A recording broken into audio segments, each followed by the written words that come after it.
ஹாய்ங்க. ஒரு சிஸ்டர் சொன்னாங்க, "உனக்கு என்னம்மா வீட்டில் இருக்க?" அப்படின்ட்டு அவங்கள யாரோ கேட்டிருக்காங்க. அதுக்கு அவங்க சொன்னாங்க, "வீட்டில் இருந்து எவ்வளோ கஷ்டம் இருக்குது தெரியுங்களா? உங்களுக்கு என்னப்பா நீங்கள் வேலைக்கு போயிடுறீங்கோ. நாங்கள் வீட்டிலேருந்து காலையிலேருந்து தெரு பெருக்கி கோலம் போட்டு" அவங்களுடைய அன்றாட வேலை எல்லாமே சொன்னாங்க.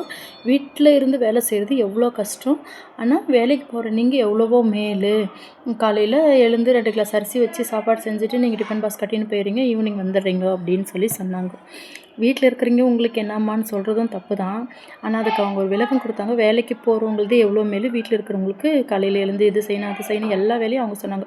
ஆனால் வேலைக்கு போகிறவங்க அப்படிலாம் எழுந்து போக முடியாதுங்க. காலையில் எழுந்து சாதம் வச்சுட்டு டிஃபன் பாக்ஸில் சாப்பாடு கட்டிட்டு காலையில் போய்ட்டு ஈவினிங் வந்துடவே முடியாது. ஓகேங்களா? வீட்டில் இருக்கிற எல்லா வேலையும் நீங்கள் என்ன பண்ணுறீங்களோ அந்த வேலை எல்லாமே செஞ்சுட்டு தான் அவங்க ரெடியாகி வேலைக்கு போகணும்.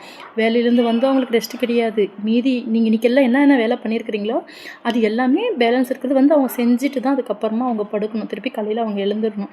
சரிங்களா? உங்களை கஷ்டப்படுத்தினவங்களும் வீட்டில் "நீ என்னம்மா சும்மா தான் இருக்கிறேன்னு" சொல்லியிருக்கக்கூடாது. ஆனால் நீங்களும் வந்து வேலைக்கு போகிறவங்க எவ்வளோ மேலு அப்படின்னு சொல்லக்கூடாதுங்க. வேலைக்கு போகிறவங்களது உங்களை விட டபுள் மடங்கு வேலை அவங்களும் பார்க்குறாங்க. சரிங்களா?